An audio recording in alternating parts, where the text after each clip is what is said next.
For decades, the story of the dinosaurs ended exactly one way. 66 million years ago, a massive asteroid slammed into Earth, wiping out the giant reptiles in a single planet-wide cataclysm. Looking at this satellite map of the Yucatan Peninsula, you can clearly trace the geography of the Chicxulub impact crater. This enormous physical scar seemed to close the case on the extinction event. But researchers examining the fossil record have started to document inconsistencies in that tidy timeline. The data suggests the asteroid might not have been working alone. Long before the impact, massive volcanic eruptions were already fracturing the global climate. Millions of tons of ash and toxic gas were choking the atmosphere and triggering severe temperature swings. If the most famous extinction in history was driven by a convergence of events rather than a single rock, then our understanding of how the era ended is still being written. It reveals that even the most established historical timelines are subject to change. According to standard biological models, fossilization is an absolute process. Over millions of years, all soft organic material decays completely, leaving behind nothing but a hard, solid stone copy. Then, in 2005, a team analyzing the remains of a Tyrannosaurus rex encountered a massive problem with that model.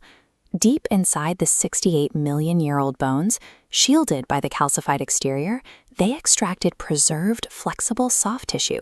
It was still elastic. Under every accepted cellular degradation timeline, this cavity should have been empty millions of years ago. The proteins simply shouldn't exist anymore. This single anomaly forces us to ask a difficult scientific question. Are our core models of deep time preservation incomplete? Finding preserved tissue immediately sparked public hope that we could extract genetic material and literally bring these creatures back to life. But biological constraints are rigid. Complex molecular structures, like the DNA double helix seen here, break down and fragment at highly predictable rates over time.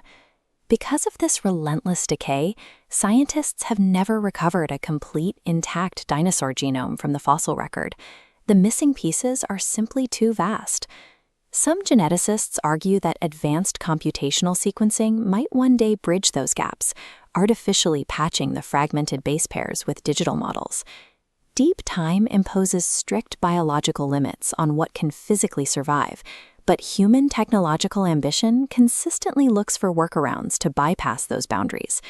When the physical evidence runs out, we have a tendency to let our imaginations fill the remaining void. We see this clearly with supposed anachronistic discoveries. Over the years, people have pointed to ancient footprints fossilized in stone, claiming they show human and dinosaur tracks existing side by side. Rigorous peer review consistently proves these anomalies to be simple geological erosions or misidentified natural structures. Yet the desire for these creatures to survive persists today.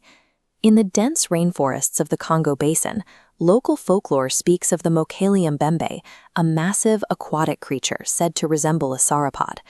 A similar phenomenon happens in Scotland, where sightings of the Loch Ness Monster have captured global attention for nearly a century. These stories highlight the friction between what we desperately want to be true and what the rigorous evidence actually supports. Dinosaurs are not static museum exhibits. They serve as a constant stress test for the scientific method itself.